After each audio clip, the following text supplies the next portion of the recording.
We're diving deep into all the qualities that make your body unique. Beauty care, health and wellness, everything you want to know about being your best, most radiant self.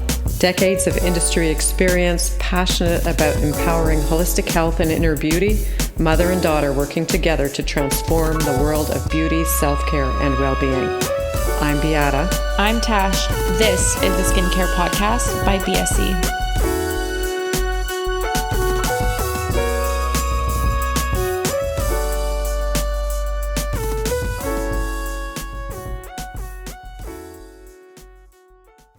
Welcome back to the Skincare Podcast by BSE. Today, we're so thrilled because we're going to be having Jan Marini from Jan Marini on our podcast. You are such a hub of knowledge, and I learn so much every single time that I speak to you. So I'm just really excited to get into today's podcast, which will be all about acne. Mm-hmm. I know for you, Beata, as well, you're so excited because I'm super happy because Jan, it's always, every time I speak to you, I always learn so much. And there's a whole lot that we're going to go through and debunk today about acne. And it's such a big topic. Yeah. It's such a big concern and challenge for so many people. That's why we're so happy to be able to really talk about everything acne concerned. So welcome. Thank you. Gosh, you said so many nice things. I really appreciate that. Thank you. Yes. Pleasure to be here. It is. It's a pleasure for us as well. We always feel so honored to have you join us on everything that we do. That's and so, Jan, before we get started, maybe can you just do a little introduction about yourself, talk about who you are, your experience, how you got in the industry, and then we'll dive right into everything acne. Sure. Well, I have been a product researcher for well over 40 years. And back in the early days, my expertise was the area of ingredients. You know, when anybody picks up a skincare product and they look at the ingredient listing and you go, oh my gosh, that's so complex and mysterious. And how do you know if it's really going to make your acne better or worse? Is it really going to have an effect on fine lines and wrinkles or your discoloration or your rosacea? And I did a lot of lecturing to physicians and medical professionals and skincare professionals. And I did a lot of radio and television, because it lends itself really well to talk shows, and people love to hear about ingredients, you know, what works and what doesn't work. But as time went on, I began to develop associations with physicians and researchers literally all over the world. And I really started to focus on uncovering and identifying breakthrough technologies. And I'm going to qualify the word breakthrough because, you know, everybody who comes out with a product, they use the term breakthrough. Nobody's ever going to tell you they have the second best product. But when I talk about breakthrough, I'm talking about things that weren't in the marketplace. And back in the early to mid 80s, I was an early glycolic acid pioneer. You couldn't walk into a drugstore or department store and get a glycolic acid product. Didn't exist commercially, but you could get them for cleaning stains off your driveway or grease out of car engines. Mm-hmm. And then going into 1989, 1990, I financed and brought to market through 2 product lines going back a lot of years. So some of, individuals may remember this, but it was MD Formulations and MD Forte. I do remember both. Mm-hmm. And actually that product line was really huge in Canada at one point. And it was unique for a number of reasons. One, it was the first real glycolic acid product in the marketplace. And secondly, I made a decision that I was going to market this through physicians. That was unheard of. Yeah. This is my 4th business. That was the most difficult time I've ever had in a career. Doctors were incensed that anybody would suggest they sell product out of their office. They'd say, you want me to sell cosmetics? And of course, the rest is history, because now that's just, obviously, it's so commonplace. Yeah, it's a normal thing now. Yeah, I mean, who doesn't dispense product? But the third thing that was really kind of unique was in 1994, it was the first time a major pharmaceutical company purchased a skincare company in what we call the professional market. Mm-hmm. It's Allergan. And so on July 1st, 1994, I took down the MD Formulation sign and put up the Jan Marini Skin Research sign, and well, here we are. This history. The rest is history. 27 years later. Yeah, that's amazing. Amazing. And I guess we're going to I wish we could talk about all the Jan Marini products because they're so amazing. But we love it. We love Jan Marini. It's one of my favorite brands. So let's get into, so obviously, Jan, you've got like a wealth of knowledge. So this is going to be so interesting for us to chat about this subject today, like we just mentioned before, being acne. And I've heard you say so many times that acne is really like an epidemic today. So can you speak a little bit about that and what you mean by that? Well, it actually is medically, it's considered an epidemic. And so it's rare that females in particular don't have acne. Now, I'm going to say females because males typically don't have acne past the age of 23. That's when they get terminal beard growth. The beard reaches its full diameter, pushes everything out of the follicle. Females, you can have it your entire life. And, here's what you hear. Well, people say, I don't have acne. I just break out once in a while. Mm-hmm. Well, if you break out once a day, once a month, once a year, it's all acne. It's the same process. And non-inflammatory acne can be clogged pores. It can be blackheads. So people say, I don't have acne. But the fact is that it's one of the biggest complaints you're going to see when you ask somebody what they'd like to change or improve about their skin is, and for adult women, where is it? It's typically around the mouth. Mm-hmm. It's perioral. It's the jawline, chin area. And it really affects an individual's self-esteem. Absolutely. Oh my God, it's huge. It's a huge issue. Mm-hmm. And, I think that you constantly hear people say things like, well, when I was a teenager, I had some acne, but then it kind of got better. And then when I was 25 or I was 26 or whatever, or 30, it came back with a vengeance. And again, it's that chin and jawline, and it's very stubborn. And oftentimes it will fail Accutane. So it'll get better, but it'll come back. And there's not a lot of options out there for adult females because the products that oftentimes are available may be drying to the skin, or they actually make it more difficult to wear makeup and the things that we want to put on our face. And so now you've got acne, but you're also red and you're peeling.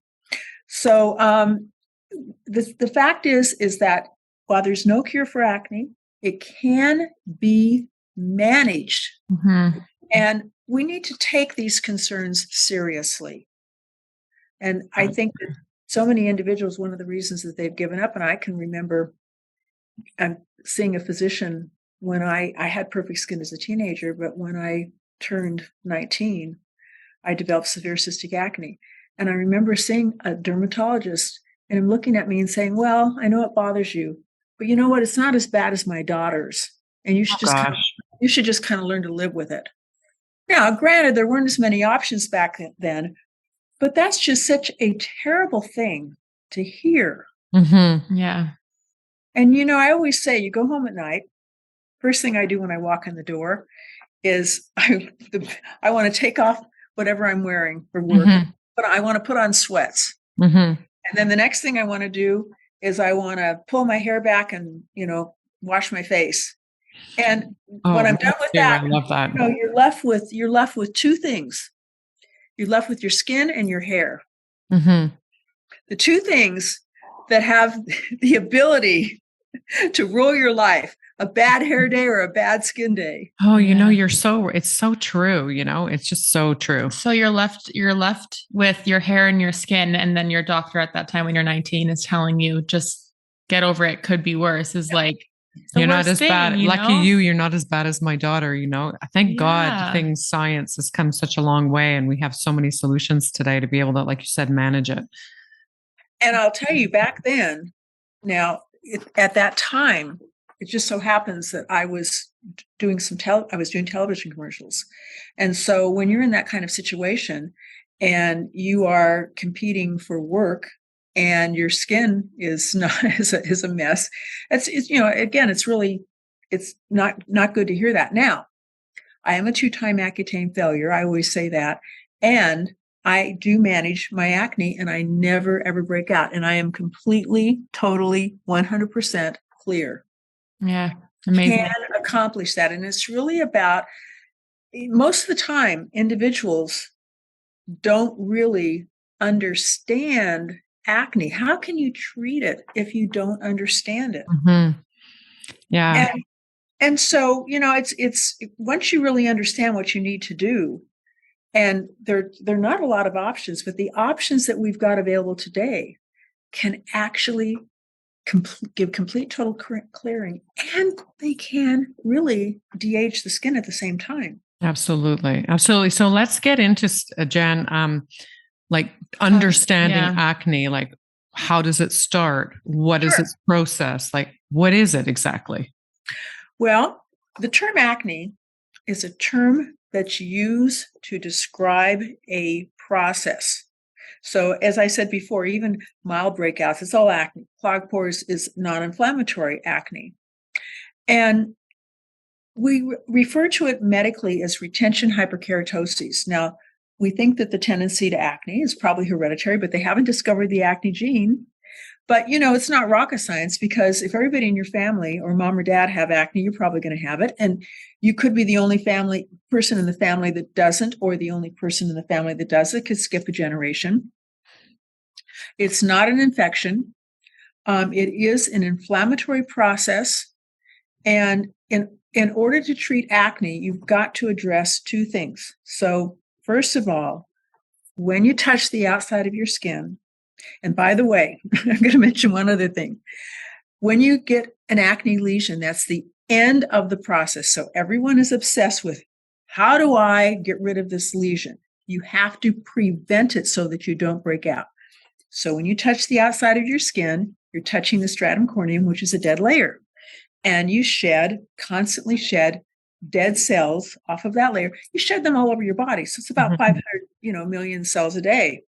And then when you look at a follicle opening, or what we call a pore, you're looking at the opening into a long hollow tube. Now, that long hollow tube is also lined with dead scales. And then down at the bottom, you've got sebaceous glands. So what your sebaceous glands do when they produce oil, they push these cells to the surface, they sit there and they fall off. Now, that's the normal process. That's what's supposed to happen. So even if you have dry skin, you produce enough oil, they're pushing these cells to the surface. In acne, we don't understand why. The cells stick together. That's the beginning of the process. It's called a microcomedone. It's a little microscopic clump of dead cells. So you could have perfect skin, and you could have microcomedones, and it could take days, weeks, months before you actually see something on the surface, because sometimes it just kind of sits there, doesn't really go anywhere, and then something will cause it to flare up. So you could have somebody, for example, that is 8 or 9 years old, and puberty, they're just going into puberty. And the measurement of puberty in women is not menstruation, it's breast development. So they've got little budding breasts, and their skin is perfect. And maybe their skin is perfect when they're 10, 11, and then they wake up when they're 12, and all of a sudden they're breaking out. So it can take that long for that process to get to that point. And inside the follicle, when the cells stick together, it can go in two directions. So non-inflammatory acne would be where the follicle is, these dead cells are collecting, and eventually the follicle dilates. So you see that as an open comedone, right? Or blackhead.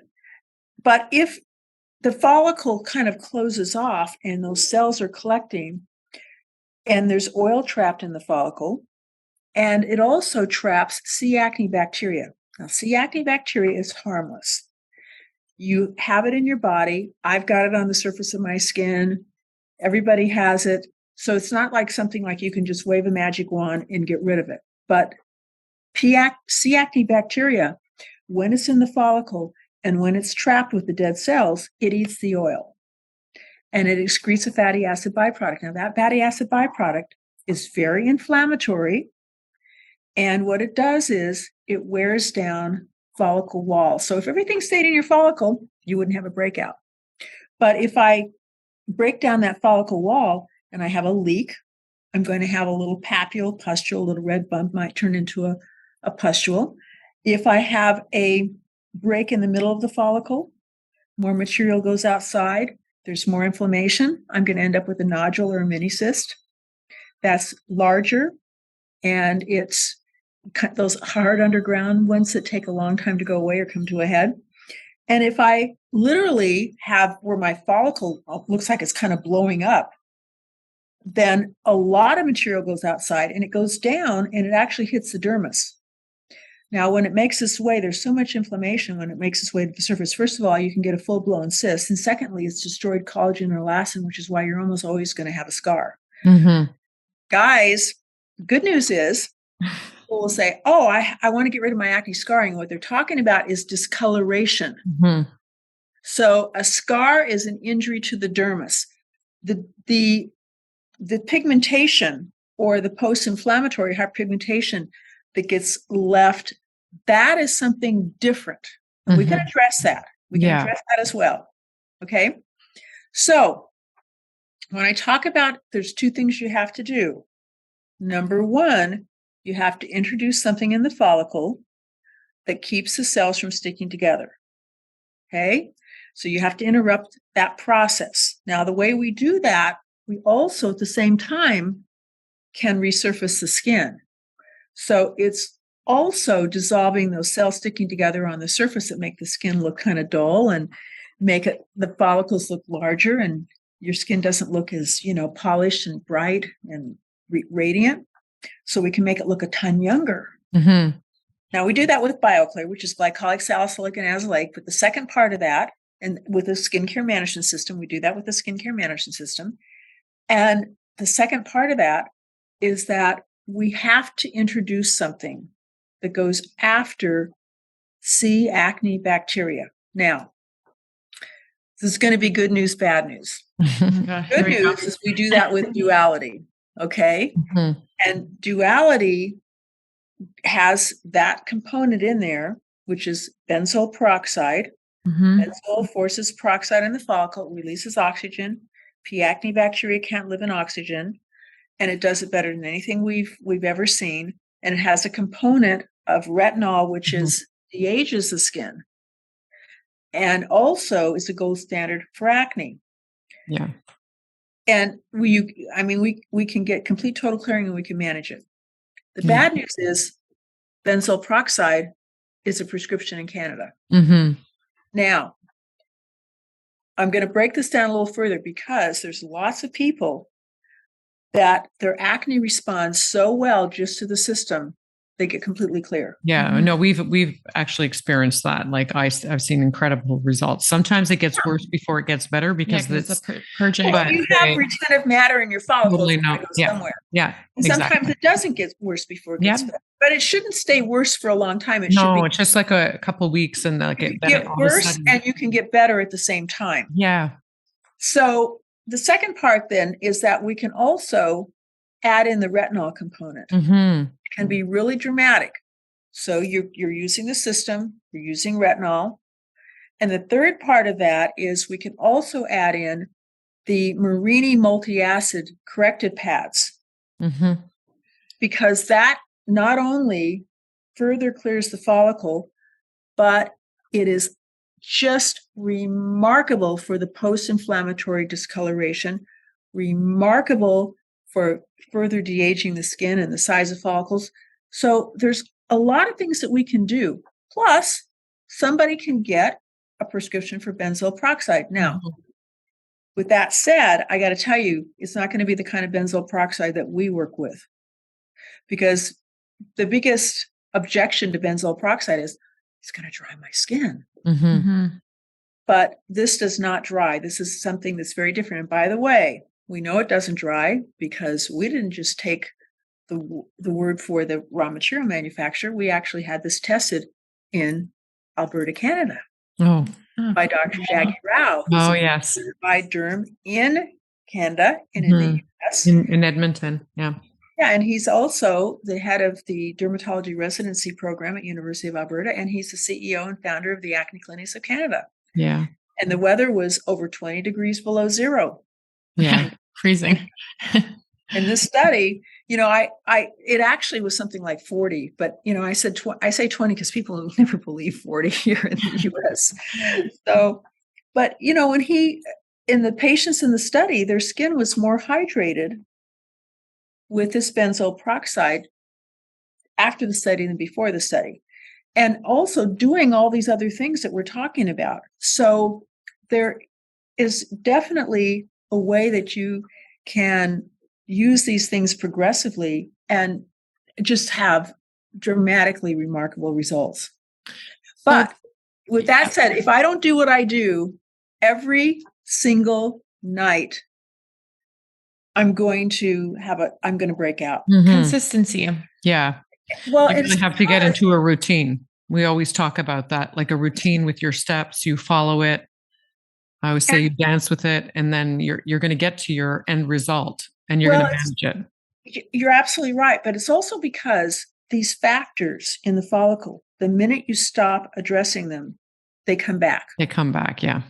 I can't change your genetics. You know, if you get completely clear, doesn't mean that all of a sudden we've changed your genetics. Yeah. And trapping the P. acne bacteria, all those things. I mean, P. acne bacteria is an example. We can't kill it permanently, so it's not bactericidal, it's bacteriostatic. And that means within hours, it's back again. And so if we can keep the follicle clear, we're not trapping it in there. So your solutions for like total clearing of acne, let's say like the duality, which is the retinol, and then also the benzoyl peroxide, you have the pads, salicylic acid, all these things. Does this, system. Yes, in your system, do these products and select ingredients, do they do total clearing of all types of acne, like teenage acne versus, adult acne? Is it kind of the same across the whole board? It is, and it isn't. Okay. So let me kind of go from the back. So there are exotic forms of acne, which in men, for example, can persist into adulthood, like acne condylarthritis and acne fulminans. And they're horrible. They're horrible, horrific forms of acne. And that's where Accutane really is virtually the only solution. And so, and women can have certain things also, like with these types of acne, there's even a genetic component where it can cause related to other physical ailments, and it's kind of complex. So, and then with adult females, you do have another component that is it's a complex component that typically you don't see in teenagers that can cause it to persist or be very recalcitrant, not responsive in adult acne. So I'll spend a moment on that. So we know that, we talk about how in adult females, it seems to be so persistent in this area. And what happens is that in your follicle, you have certain enzymes. And it's known as isozyme type 1, isozyme type 2, or 5A reductase. You have them up here too. And outside your follicle, you have hormones. And hopefully you have estrogen, you have progesterone, you have testosterone, and women have almost as much testosterone as men, but their testosterone is bound by proteins. So it's like having a sack around it. You don't get the deep voice and you don't get the hairy chest and all that. Now, if you have a little bit of a testosterone sensitivity, and it's not something that shows up in a blood test, there's a wide range of normal. Because we always say, oh, there's got to be something wrong with my hormones. I break out around my period and blah, blah, blah. This is not going to show up, but what it is either you're producing a little extra testosterone, or you're producing, or you have a testosterone sensitivity. And when these enzymes and that testosterone gets together, they shake hands, and it immediately forms dihydrotestosterone, which is the most aggressive form, and it's typically instant acne in this area. It can be someplace else, but it's usually persistent around that area. Now, generally, we can address that with what we're talking about. But in some instances, and it's not that often, but in some instances, we've got to go a step further. And that step further has to do with something called an oral solution called spironolactone. Okay, so I'm going to spell that. S as in Sam, P as in Peter, Lactone, spironolactone. What is that? It is a diuretic that's been around for well over 50 years. Okay. And what it does when you take it orally, by the way, this diuretic is for high blood pressure, congestive heart failure. It is a prescription here in the US. I'm not sure if it is in Canada or not. Would have to look. I'm going to have to look that up. Yeah. Yeah. But it's very easy to get. And if you were taking it for high blood pressure, you'd be taking it, you could be taking 500 or 1,000 milligrams a day or whatever. You're taking it in very low dose for acne. So it's like 50 to 150 in that range, very low dose. And what it does is it simply puts up a wall so these guys can't shake hands. Okay. And it is a miracle because it cuts oil about 60 to 80%. A lot of times people will say to you, oh, gee, I'm oilier in my T-zone than when I was a teenager. And it doesn't dry the skin. It just normalizes it because that you don't have that component in there with the testosterone, dihydrotestosterone. And you see very rapid results because once you kind of take the gasoline off the fire and you keep those two from getting together, in general, everything kind of calms down. Mm-hmm. And it's not going to be, oh, my skin is clear, I stop using it. You may have to use it indefinitely. Mm-hmm. But there's no antibiotic resistance. There aren't the same issues. It's really a relatively harmless, for the most part, solution. Now, you wouldn't take it if you're pregnant. Yeah. But other than that. So what about when you're pregnant? Like there are a lot of women, I had it with Natasha, like I broke out on my forehead so badly when I was pregnant with her. I was like, what is going on? But at that time, I wasn't versed so much. It was long enough ago that I just wasn't involved that much in these kinds of conversations or knowledge. What do you do when you break out when you're pregnant?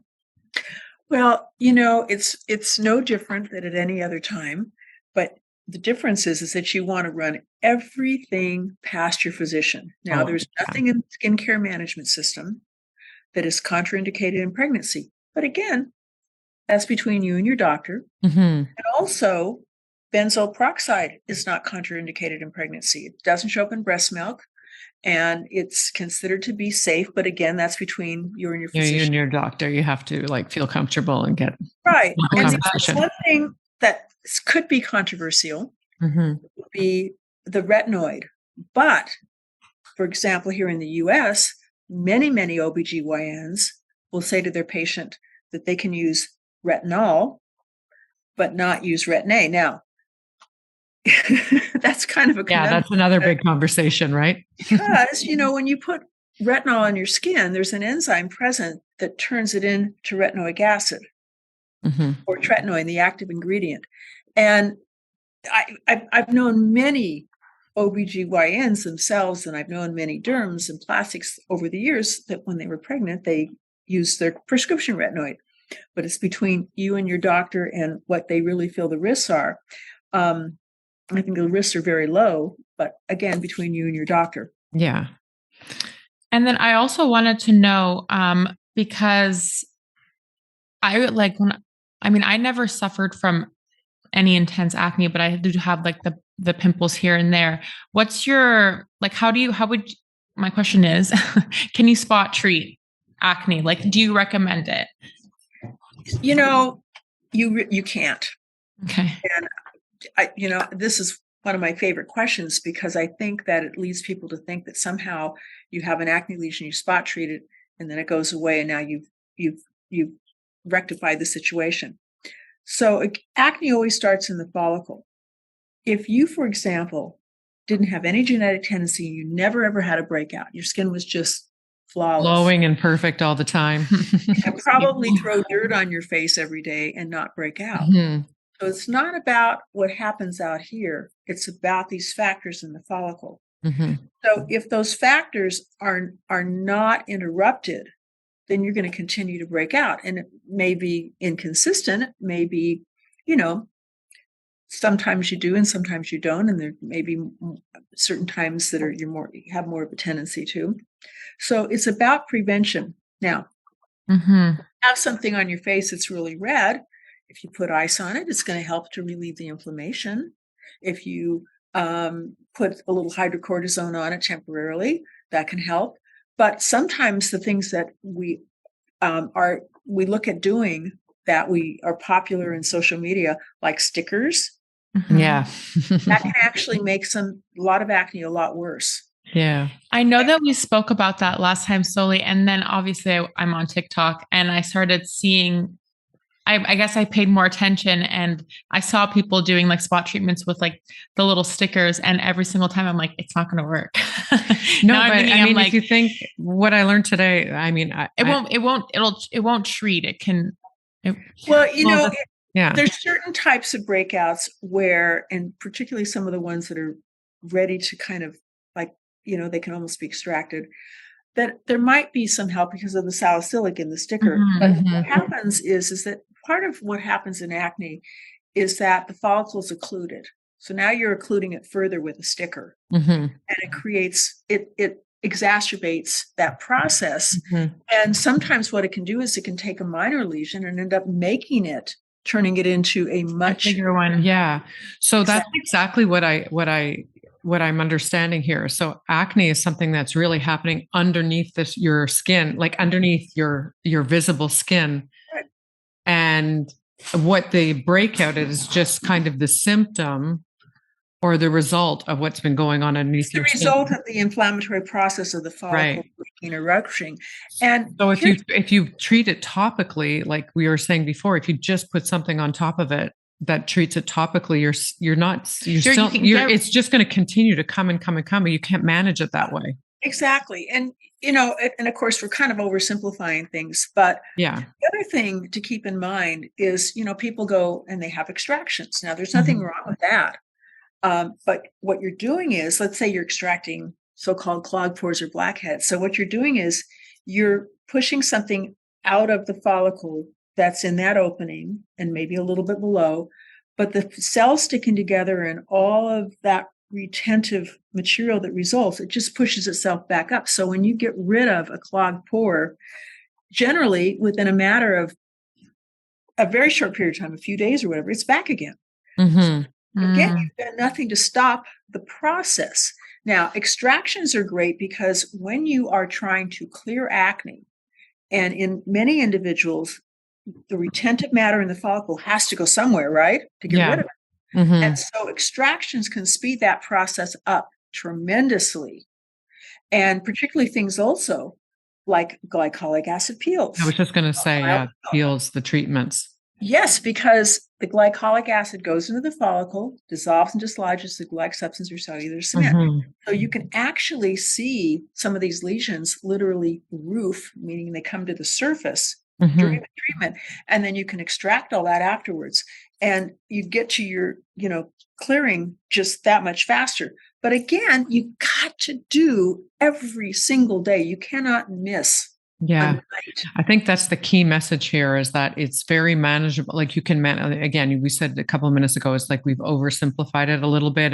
There is a lot to this subject, but basically treatments are very important. And also just the everyday washing your face, taking care of your skin, using the right products that are adapted for your skin, such as the skincare management system, or like you said, the other products, Duality if you're in the United States, or retinol here, whatever it may be. But it's the consistency of your daily routine and using the right products that is really going to help you to manage it, no matter what kind of acne you're dealing with. Really, if it's teenage acne through to adult acne.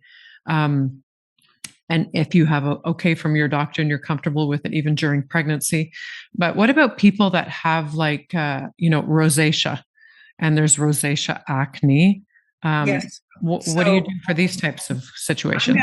I want to mention something. I'm going to answer that question. I want to mention something about cleansing. There's a tendency when you have acne, because you see something over cleanse, right? You just want to cleanse it. And you're constantly looking for cleansers because you think somehow that's the key. So the reason why there's a glycolic cleanser in the system is because even the best cleansers, I make non-glycolic acid cleansers as well. They don't get into the follicle. The molecule is too large.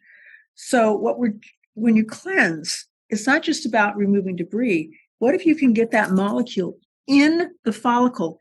And again, that glycolic acid interrupts the acne process. So that's important to a cleanser that actually has some kind of follicular cleansing action. Okay, now your question about rosacea. Yeah. So it used to be called acne rosacea. That's an incorrect term. It's rosacea. So rosacea is a separate disease from acne. Okay. They have some similarities because number one, there's no cure for rosacea. And there's no cure for acne. It's also an inflammatory disorder. They're both inflammatory disorders. But rosacea is a disease of vasomotor instability. So your blood vessels are designed to expand and contract. And in rosacea, those blood vessels are compromised. And I'm going to kind of talk about two types of rosacea, but the blood vessels are compromised. And usually we see more rosacea in fair-skinned people. You can see it in people that aren't as fair-skinned, but much more common, typically the onset between the ages of 30 and 50. And it's a disease of reactivity, not sensitivity. So the number one thing that's misconception is, oh, my skin is sensitive. You can have really sensitive skin and not have rosacea. And you can have rosacea and not be particularly sensitive. You're reactive to triggers. So there are triggers that cause the skin to react when it gets to this point where there's vasomotor instability. Now, for some people, it's alcohol.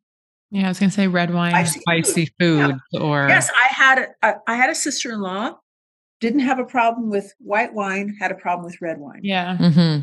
Some people, it is things like caffeine. It could be chocolate or berries or avocados or sitting in a stuffy room or weather changes, all kinds of things. Now, it's different for different people.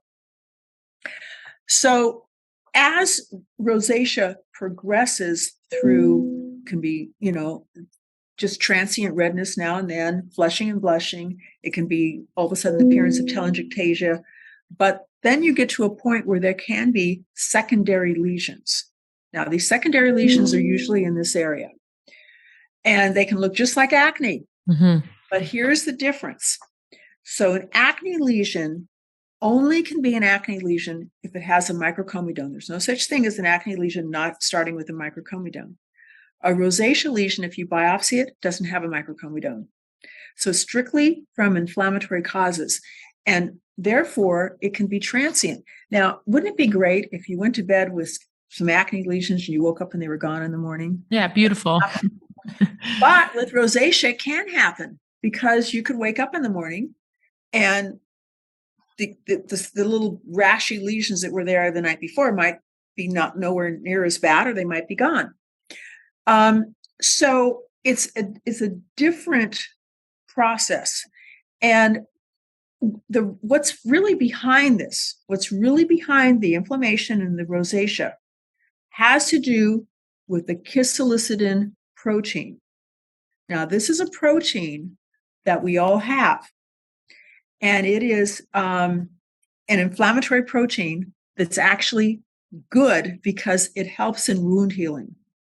So if you're producing it to heal a wound, that's great. But if you're producing it for no reason and there's no target organism, that's not good. That is the main causative factor, and we have to down-regulate that.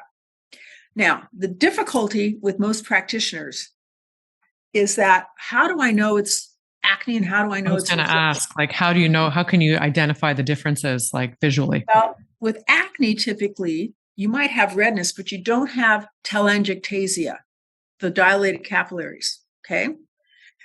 And also, but let's just say that you're confused because you see the person has some acne down here, because you can have acne and rosacea. Yeah, exactly. You've got the bumps up here. Well, do you know that one of the newest medications that's used to treat acne that just got approved recently here in the US, guess what it is? It's benzoyl peroxide. Wow. Of course it is. So also, one of the primary tools in a physician's arsenal for benzoyl peroxide is glycolic acid. Azelaic acid is sold by prescription. Yeah, azelaic acid. Clear is glycolic, salicylic, and azelaic. Salicylic acid is good for rosacea. Retinol is excellent for rosacea. And so, again, it's something that you can manage. Now, I'm going to mention, though, one other type of rosacea. So we used to think that all rosacea had to do with the Demodex mite. The Demodex mite is a mite that you're born with. So babies have them, everybody has them, and they attach themselves in the follicle. And so they found over the years that, you could biopsy a follicle with somebody that has really bad rosacea, and they don't have hardly any Demodex mites. And then somebody that has mild rosacea, and they have tons of them. Mm-hmm. So they probably play some type of a role, but not necessarily in run-of-the-mill rosacea. So here's what happens. So you've got these Demodex mites, let's say they're in your follicle. They live for about 2 weeks. When they die, they let out sort of this toxic, it's like a protein or bacteria or something. And if you're reactive to that, then you're going to have a reaction. Now, if the reason why we don't think it's a causative factor in all rosacea is because we'd all have rosacea, and and the type of rosacea you get with Demodex dermatitis is where the face is just horribly red, horribly swollen. I mean, most of us don't even see that. And so what happens for that is you've got to use something like ivermectin or crotamycin, which are really topical insecticides. Wow. Being anti-inflammatories. And what they do is they kill the Demodex mite. Now, that's the good news. The bad news is, think about what happens if you kill them all at once. They all let off the protein, so the skin can get a lot worse before you actually start to see it resolve. And so you have to control this, because it's not going to stop you from reacting the way that you react to that whatever happens when the Demodex mite dies. But so rosacea is very complex. Mm-hmm. But I've seen over the years, and particularly lately with the research that's gone on, that there's two distinctive types of rosacea, in my opinion. Mm-hmm. Very interesting, Jen. My goodness, there's so much. But what the good news is, and what I love about everything that I'm hearing, in most cases, the skincare management system is really so excellent for all of this, right? Because I know that it's really like anybody who's listening to this, if you're struggling with your skin, obviously, like the Jan Marini Skin Research skincare management system is the ideal solution, because you're targeting everything. It's like you're really just encompassing all areas, and you can really help to manage all concerns with the skin, particularly acne, which is so difficult, but can be really easily treated. So yeah, it's exciting. Also a very easy step for people who might be overwhelmed. They're like, oh my God, what do I do? What do I do? You put together this system for individuals to use step by step, but there's 5 steps, I think, right? So they're numbered, even the products. Like, it's so numbered. I know. It's just, you can't get, you really can't get made it like the that. easiest thing. Yeah. I did want to ask one question, because when we were talking about rosacea quickly, you mentioned that there's certain triggers like alcohol or spicy foods that can trigger rosacea. I know for myself personally, I have some certain foods like sugar, like candies, that will trigger any sort of blemishes. Are there any other types of food groups or individual foods that can trigger acne? So one thing I want to mention with regard to the rosacea, what we do is we put some people on the system and Rosalieve. Yeah, that's a great product. Actually has a peptide that downregulates that cathelicidin inflammatory protein. So it's revolutionary. And I've seen it, Jen. I've seen people. Yeah, the before and afters are amazing. Incredible. It's incredible what Rosalieve has done for some of our patients. And it's incredible. It was actually presented at Podium before COVID, before they shut down all the medical conferences. There was the largest laser conference that's in the US, and it was presented at Podium showing how individuals who are in Rosalieve actually get to the same point with fewer laser treatments. So, I mean, there's real medical validation behind this. But to answer your question about diet, so with rosacea, you can see literally a cause and effect very quickly, because people will sit there eating having their red wine or something with a lot of sugar, and all of a sudden they might flush and blush. Sometimes there's a delayed effect, so your skin doesn't react right then, but 2 days later your rosacea really flares up. But so with that, you have to be very conscious of your triggers, and sometimes it's really hard to identify those triggers, and it's also hard to change your lifestyle. With acne, yes, there is definite issues that have to do with acne in terms of diet. One is dairy. I was going to ask. I'm like, I hope she says it. I hope she says it, because I talk about that all the time when we do our consultations, like dairy. Yes. And why is that? Well, it's not because we give hormones to cows. That's what people always think. It's because we milk cows when they're pregnant. Yes. So if a cow's out in the wild, gets pregnant, it pushes the calf away. It won't allow it to nurse because it innately knows that it's producing something in the milk that's not appropriate. And what it is, it's steroid hormones. So it doesn't matter whether the milk is organic or, where you buy it. And this was a study that was done on 47,000 nurses. It was repeated on their sons and daughters. And then there was 2 separate studies of 3,000 teenage girls and 3,000 teenage boys. This was published in the biggest journal, dermatology journal, the most technical one. We call it the Mosby Blue Book. But the data is just there. There's no doubt. I mean, it's been proved conclusively. Now, does that mean that every single person is going to react the same way? Because just like there are some people that smoke their entire life and never get cancer. Yeah. Majority, we know beyond a doubt that smoking causes cancer. So we know that this can play a role, and it's milk, it is ice cream, it's cheese, yogurt. You have to look at, for example, let's say you have protein bars. One of the main constituents in there is whey protein. Yes, that's milk. Whey protein is a more concentrated form of the protein in milk, and therefore it has even more of this hormonal constituent. So interesting. Like when you start to dig into things, this is what I love so much about these conversations, is that you discover, and if you dig into stuff, it's so logical, right? Like it's logical, but we just don't think about all these things all the time, Yeah. And then also the second part of this, which is really evolving, but we are more and more focused on this, and that is the glycemic load. So the glycemic load is different than the glycemic index. The glycemic index is very obvious.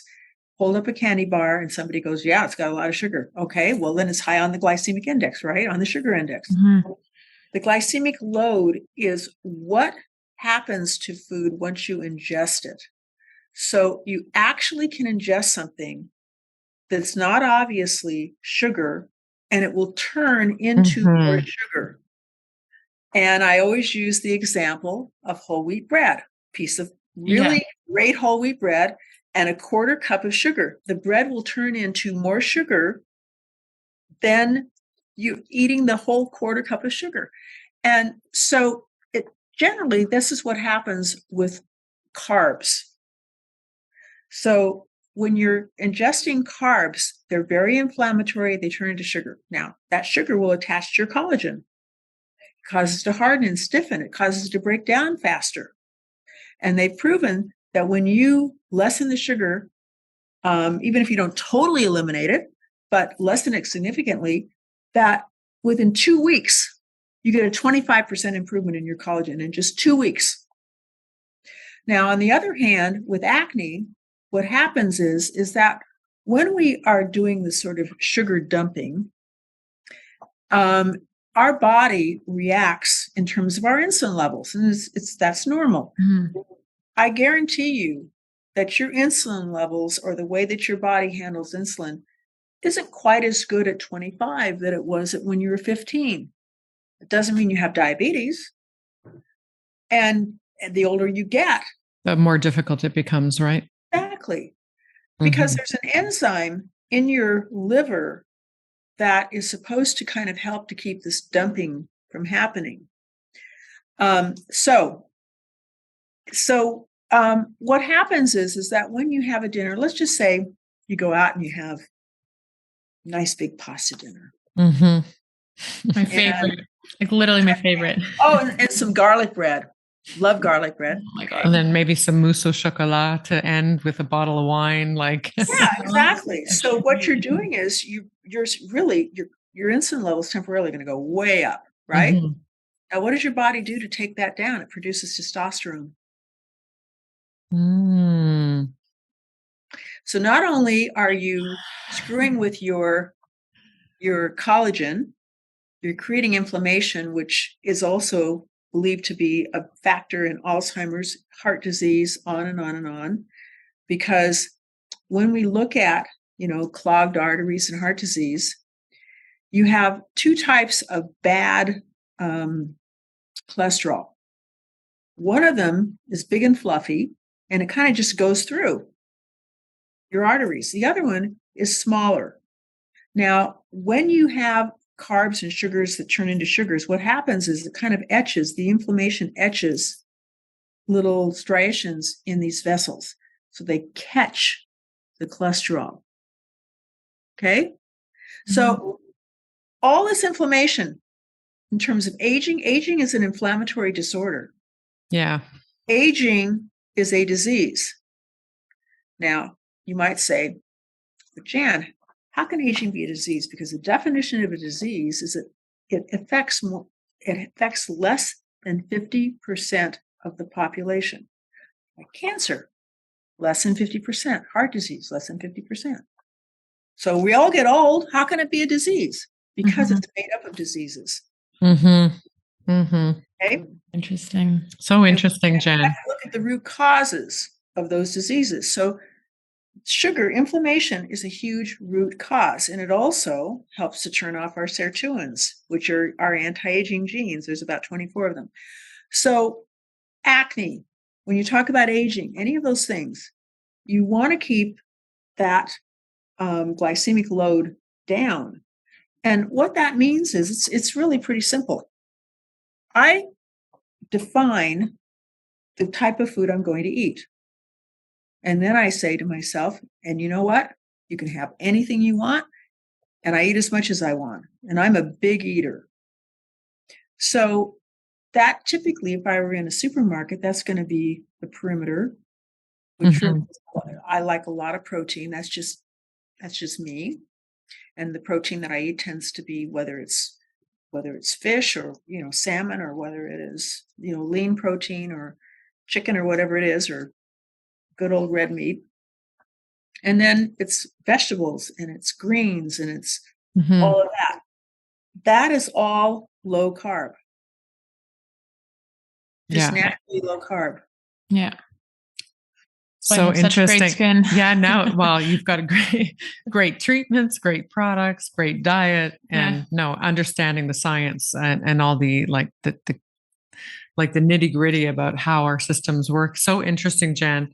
So if you were to choose one product, I don't even know if that's a question that we can ask, but if you were to say, what's your one product that you would recommend that anybody who's suffering from acne, what product would that be? What would you do? Well, I consider the skincare management system to be one product. Yeah, fair enough. But if we took it down even a step further, had to say, okay, but Jan, it would be BioClear. BioClear, which is step 3. But lots of times remember. Somebody will say to me, oh my gosh, I'm using BioClear and my skin is so much better. But if I look at their skin, it's not 100% clear. And so when you're using the entire system and also the retinol and all of these adjunctive products, that's really where you get into the total clearing. The total clearing and then really managing it. Yeah. Well, that's wonderful. Thank you so much, Jan. Yeah, it's been such a pleasure. We always ask one question, though. We forgot to ask a question. We always ask the question. What's your best skincare tip that you can give someone right now? Like your number one? Okay. Number one, and this is not really a product tip, but it's so important because it's the foundation for everything. We're all so inundated with so much pervasive rhetoric and advertising, and it is so seductive. And there's so much pseudoscience. And then we have all the social media pressure because, people are talking about, oh, I did this and it was such a miracle. And really, the average female has over $700 in product in her bathroom she doesn't use. Nobody is going to say to anybody who's watching this, nobody's ever going to say to you, oh, we have the second best product. Yeah, no, I couldn't. Everybody has the best product in the world. So what you want to do is you don't want to buy another product. I don't want to buy another product. I want a solution. So you ask yourself, and your practitioner should ask this, if there's something you could change or improve about your skin, what would it be? Now, your answer is typically going to be your number one concern. So we're talking about acne. So maybe it's, oh gosh, I wish I never broke out. Okay. Then you say to yourself, what else would you like to change or concern? Oh, gee, well, I wish I had smaller pores. Got some brown spots. Oh, I got a few fine lines. I wish, my texture, my skin was so much better. Typically, people have 3 or 4 concerns. What you want to do is you want to find solutions specific to their concerns. Okay? And that's what I have literally spent my entire adult life doing, is focusing on solutions. I don't want another product. I don't want adult acne. I've had it. I don't want rosacea. I've had it. I don't want discoloration. Thank God I've never had the discoloration. And I'd like to keep fine lines and wrinkles away as long as possible. I'm going to be 71 in December. Oh my God. Okay. I wouldn't have known. There's tons of products out there that I could use. And I guarantee you that my skin wouldn't look the way that it looks.